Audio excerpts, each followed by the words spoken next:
dan memberantas korupsi dengan perbaikan sistem, dengan penegakan hukum yang tegas, dengan digitalisasi, insya Allah kita akan kurangi korupsi secara signifikan. Tapi ini harus kita lakukan. Seluruh unsur pimpinan harus memberi contoh.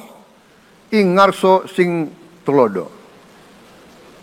Saudara-saudara sekalian, ada pepatah yang mengatakan, kalau ikan menjadi busuk, busuknya mulai dari kepala.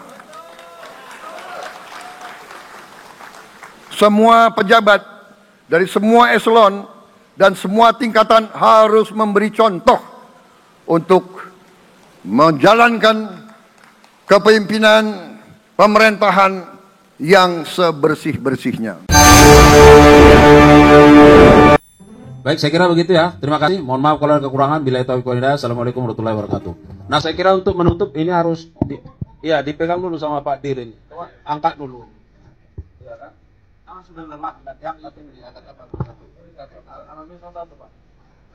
Yang bawah aja. Nah, Pak sini. Satu. Sini. Kasih apa tampak?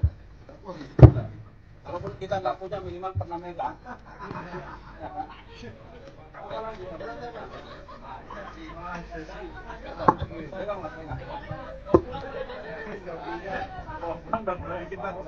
Detik bang.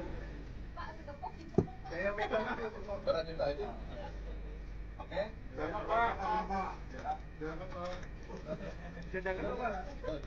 Saya sepeda saat untuk Indonesia. Saya sebentar saat untuk Indonesia. Oke, terima kasih. Ya, terima kasih ya teman-teman media ya. Semua bulan Pak.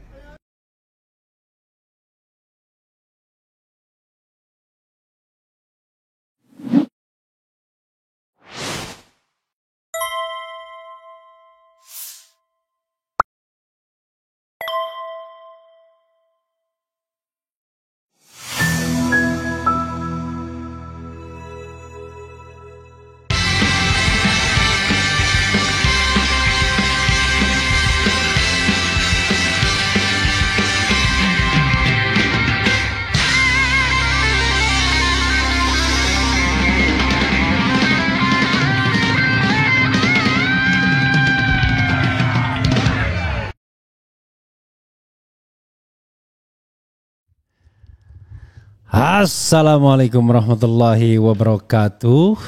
Sobat RH sekalian, jumpa lagi kita di channel yang keren ini. Keren cadas. Ya Sobat RH sekalian, ini ada hal yang menarik ya, yang terkait dengan perkembangan kasus suap 920 miliar. Kita tahu ya, seorang Markus bernama Zarub Ricard ditangkap dengan bukti uang cash 920 miliar dan emas batangan waktu itu berapa puluh, 30 atau 40 kilogram ya. Nah,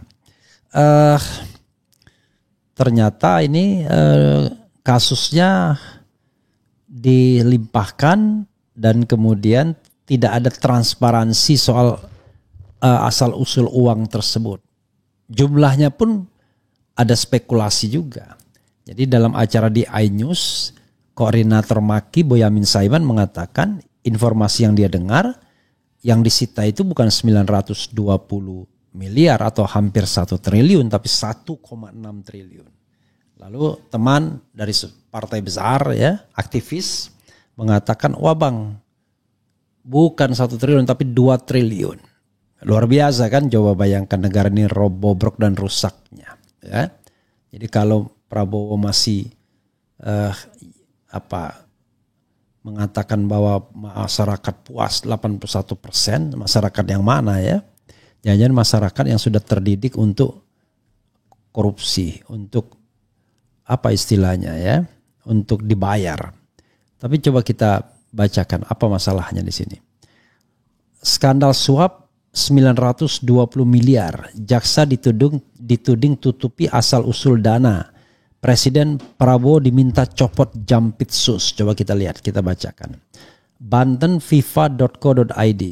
Skandal korupsi besar kembali mencuat setelah jaksa penuntut umum diduga sengaja tidak mengungkap asal-usul uang suap senilai 920 miliar dalam dakwaan terhadap mantan Kepala Balitbank Diklat Kumdil MA Zarub Rikar. Dalam sidang di Pengadilan Tipikor Jakarta Pusat Senin 10 Februari 2025, JPU hanya menyoroti penerimaan gratifikasi tanpa menjelaskan sumber dana tersebut, memicu dugaan adanya kejanggalan dalam penanganan kasus ini. Langkah ini menuai kecurigaan publik dan penggiat anti korupsi yang menuding adanya praktik memberantas korupsi sembari korupsi. Jika asal-usul uang tidak diungkap, peluang terdakwa bebas semakin besar karena dakwaan bisa dianggap kabur, obscure libel. Kasus ini menimbulkan desakan agar Presiden Prabowo Subianto segera mencopot Jampitsus Febri Adriansyah. Direktur Political and Public Policy Studies P3S Jerry Masi menegaskan bahwa langkah tegas diperlukan agar penyidikan berjalan transparan dan adil.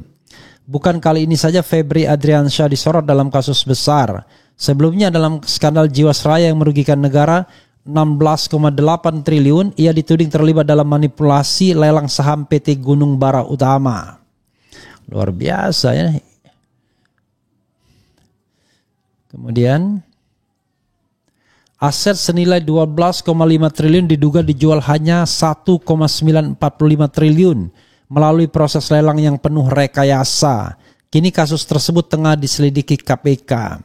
Selain itu, kasus lain yang menambah daftar hitamnya adalah dugaan keterlibatan dalam skandal Tan Kian, di mana 1 triliun hasil pencucian uang Jiwasraya diduga mengalir ke pengusaha tersebut, tetapi anehnya tidak ada penetapan tersangka. DPR RI juga merespons skandal ini. Anggota Komisi 3 Hasbiala Ilyas menyoroti kejanggalan dalam dakwaan Zarub Rikar yang tidak mengungkapkan sumber dana 920 miliar dan 51 kg emas ya yang diterima terdakwa. Ini angka yang fantastis. Bagaimana bisa asal-usul uang suap tidak diungkap? Jika ini dibiarkan, mafia hukum akan semakin merajalela, tegas Hasballah.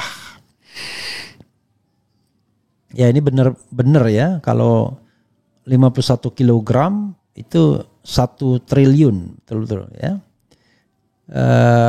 Karena 500 juta 700 juta ya, kurang lebih lah, hampir ya. Dugaan kuat uang suap tersebut terkait sengketa perdata antara Sugar Group Company SGC dan Marubeni Corporation MC. Hakim Agung Samsul Ma'arif diduga terlibat dalam mempercepat putusan peninjauan kembali nomor 1362 hanya dalam 29 hari, padahal kasus ini bernilai triliunan rupiah. Mafia hukum ini harus dibongkar. Jika dibiarkan, sistem peradilan kita akan semakin bobrok, kata Hasbiallah. Gimana membongkarnya? yang membongkar dan yang dibongkar sama nggak dipercayanya. Oke. Dugaan keterlibatan Zarub Rikar sebagai perantara suap semakin kuat setelah penyidik Jampitsus menemukan uang tunai 920 miliar dalam berbagai mata uang asing di rumahnya. Tak hanya itu, ada 51 kg emas serta catatan transaksi yang mencurigakan seperti titipan Lisa untuk Ronald Tanur hingga perkara Sugar Group 200 miliar.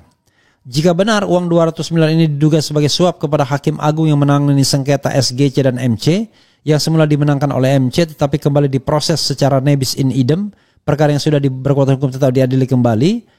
Apabila bukti catatan ini benar, uang sebesar 200 miliar itu patut diduga sebagai titipan untuk Hakim Agung yang menangani perkara sengketa perdata antara PT Sugar Group Company milik Gunawan Yusuf melawan Marubeni Corporation dan kawan-kawan.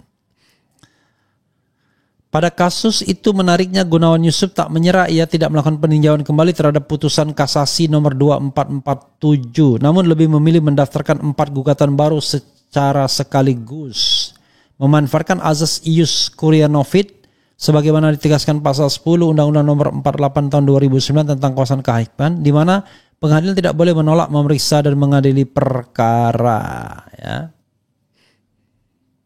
Dalam 4 gugatan baru tersebut, materi pokok perkara sejatinya sama dengan putusan kasasi nomor 2447 dan 2446 yang telah berkekuatan hukum tetap inkrah. Dari sinilah dugaan suap 200 miliar oleh Sugar Group itu mencuat. Bau busuk korupsi yang melibatkan aparat penegak hukum semakin tajam. Penggiat anti korupsi mendesak Presiden Prabowo Subianto untuk segera mengambil langkah tegas. 1. Copot Jampitsus Febri Adriansyah dari jabatannya. 2. Perintahkan Jaksa Agung memberikan izin kepada KPK untuk memeriksa Febri Adriansyah. 3. Pastikan pengungkapan asal-usul uang suap 920 miliar demi transparansi dan keadilan hukum. Jika tidak segera ditindak, kasus ini akan semakin merusak citra penegakan hukum di Indonesia dan memberi jalan bagi praktik mafia hukum di tingkat tertinggi.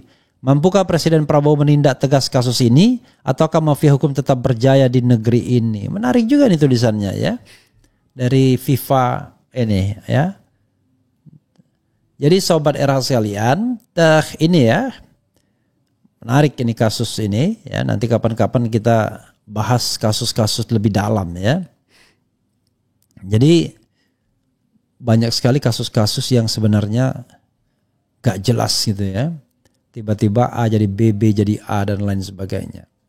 Jadi sobat era sekalian, dalam kasus Zarub Rikar tersebut ya, pertanyaan kita tentu dari mana uang 920 miliar tersebut dan emas 51 kg yang kalau ditotal semua hampir berjumlah 1 triliun. Itu satu. Yang kedua tentu pertanyaannya adalah apakah benar cuma 1 triliun? Apakah uang yang disita itu lebih dari 1 triliun? Ada yang menyebutnya 1,6 triliun dan ada yang menyebutnya sampai 2 triliun. Nah, ini yang kemudian perlu diverifikasi. Dan yang ketiga, saya sudah menyarankan shutdown Mahkamah Agung. Gak bisa kita percaya dengan institusi yang sudah lama bobrok. Jadi kalau Prabowo memang punya keberanian, shutdown Mahkamah Agung. Cek ulang hakim-hakim agungnya, cek harta kekayaannya, lakukan verifikasi. Nah, hakim-hakim yang benar itu dipertahankan, yang gak jelas diberhentikan. Bahkan bila perlu dipenjarakan kalau mereka kemudian bermain-main dengan hukum. Hal yang sama harusnya berlaku untuk penegak hukum lainnya. Kalau tidak ada langkah radikal dalam proses penegakan hukum anti korupsi ini, itu omon-omon aja Presiden Prabowo mau memberantas korupsi. Ya, keras sekali ngomong di Partai Nasdem sebelum dilantik, mau kejar ke Antartika. Tapi begitu menjabat sudah mau berkompromi dengan para koruptor asal mengembalikan uang korupsi katanya. Kalau begitu enak sekali korupsi di negeri ini ya. Yang paling penting adalah nanti dianggap berjasa lagi. Dianggap menyumbang bagi negara. Padahal dia nyolongnya lebih dari itu ya. Oke sobat era sekalian. Sudah hampir maghrib ya. Karena kebetulan hari ini saya puasa nisfu Sya'ban ya. Ingat ibu di kampung dulu ya. Kalau ada nisfu Sya'ban, kemudian di puasa ya, pertengahan bulan Sya'ban, yaitu penutup amal dan pembuka amal ya, buku amal. Absen hadir, oh ya Bung Rafli, bukan Refli, di daerah hutan produksi semenjak zaman Presiden Konoha. Sebelumnya banyak oknum pengurus desa yang mengkafling hutan produksi. Astagfirullahalazim, na'udzubillah min zalik. 120 M, 280 juta rakyat lawan koruptor. Ini kan yang dimata-matai Densus kemarin. Oh, yang dimatai Densus itu timah ya. Yang timah itu ya, korupsi timah. Yang bikin rusak negara ini birokrasi ASN sarang mafia. Ngerampok uang rakyat, berjemaah memeras rakyat. Apakah ini yang namanya raja kecil? Rakyat baru akan tersadar dan turun ke jalan di setiap kota ketika negara ini mengalami krisis moneter dan krisis pangan ya. Jadi kalau cuma korupsi saja dianggap biasa-biasa saja, barangkali begitu ya. Jadi sobat era sekalian, tadi saya bikin polling ya. Pollingnya masih berproses, 2.500 yang vote.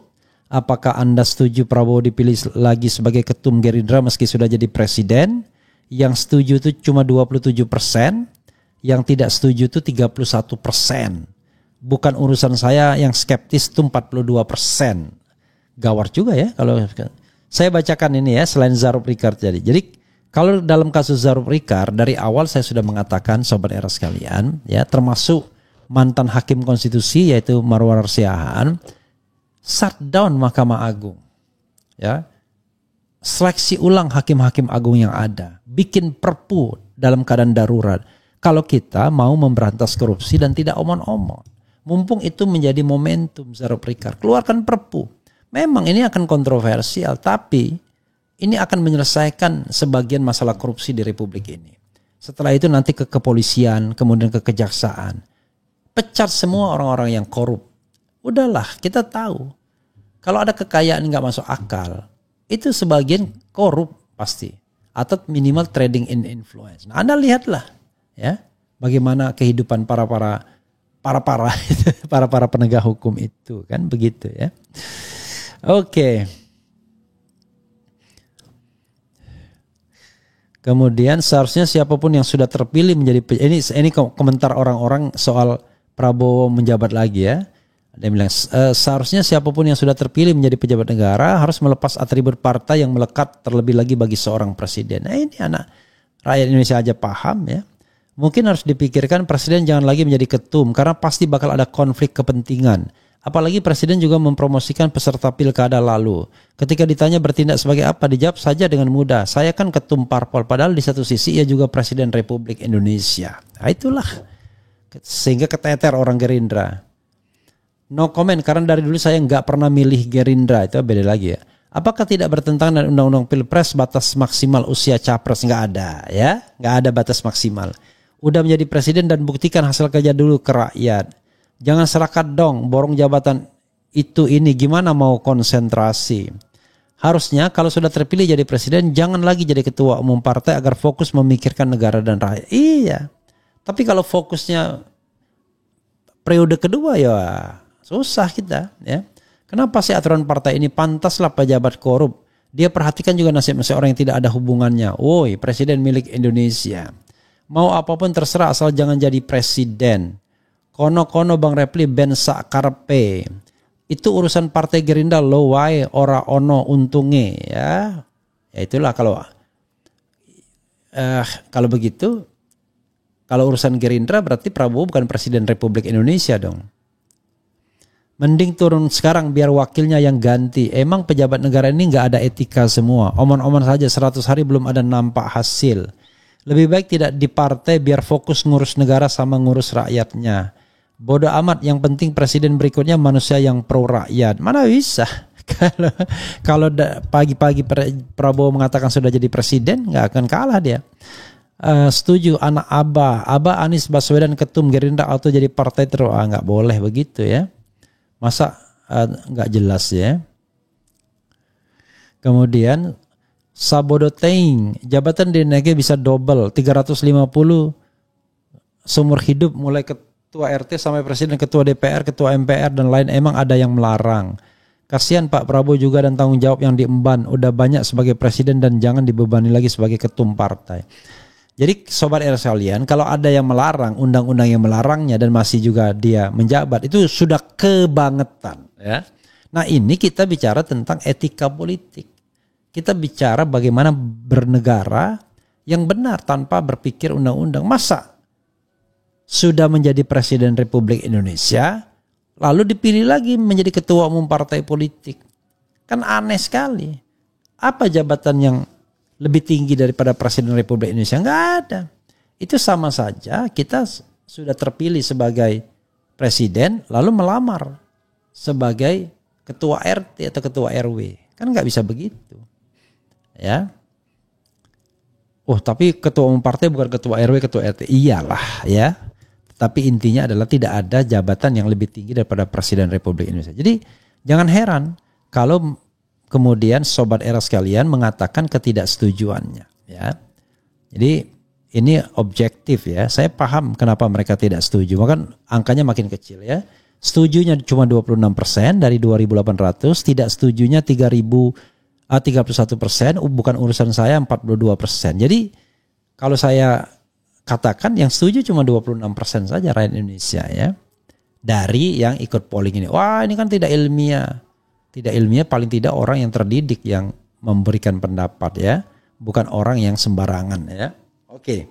Begitu saudara sekalian. Jadi gini ya. Kalau kita bicara tentang sebuah persepsi, itu tidak bisa semua orang itu disamakan. Karena pendapat seorang yang katakanlah tidak terlibat dalam isu-isu sesuatu itu nggak bisa dipertanggungjawabkan kecuali dia betul-betul concern di bidang itu. Jadi kalau saya misalnya diminta penilaian terhadap menteri-menteri Prabowo, saya nggak bisa ngomong semuanya. Hanya menteri-menteri tertentu yang saya bisa omong. Itu pun mungkin tidak komprehensif datanya. Jadi bullshit kalau saya mengatakan, wah itu semua pendapat harus enggak. Pendapat itu harus dilandasi pada pengetahuan. Karena kalau berpendapat tanpa pengetahuan, jatuhnya zalim. Begitu ya. Jadi misalnya ngambil sampel survei, tapi orang yang disurvei orang yang nggak ngerti sebenarnya. Hanya tergiring dengan kalimat-kalimat, ya gawat namanya. Ya, itulah 81% kepuasan, tetapi basisnya tidak jelas, argumentasinya tidak jelas, argumentasinya tidak ada. Begitu saudara sekalian ya, kita tunggu buka puasa ya, mudah-mudahan berkah ya. Sebentar lagi kita Ramadan ya, dan malam ini ada pernikahan anak dari teman ya, jadi insya Allah harus datang juga. Wassalamualaikum warahmatullahi wabarakatuh. Keren, cadas, ciao.